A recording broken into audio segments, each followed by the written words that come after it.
হরে কৃষ্ণ। আমি যে আত্মা তার প্রমাণ কি? কেউ যদি একটি শিশুকে 2 বছর বা 1 বছর বয়সে তাকে দেখে এবং 30 বছর বয়সে তাকে দেখে, তাহলে সে দেখবে যে শিশুটির রূপ সম্পূর্ণ পরিবর্তিত হয়েছে।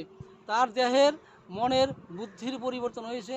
তবু সেই লোকটি একই লোক, অর্থাৎ তার মধ্যে একটি সত্তা রয়েছে যার পরিবর্তন হয় না, সেটি হচ্ছে আত্মা।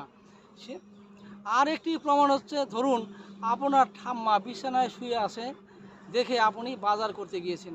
বাজারে আপনি শুনতে পেলেন আপনার ঠাম্মা মারা গেছেন। বাড়ি এসে দেখছেন আপনার ঠাম্মা বিছানায় শুয়ে আছে এবং চারপাশে ঘিরে আপনার বাবা বলেছেন আমার মা চলে গেল, ঠাম্মা চলে গেল ইত্যাদি। আপনি দেখতে পাচ্ছেন আপনার ঠাম্মা বিছানায় শুয়ে আছে, আবার সবাই চিৎকার করছে মা চলে গেল, ঠাম্মা চলে গেল ইত্যাদি।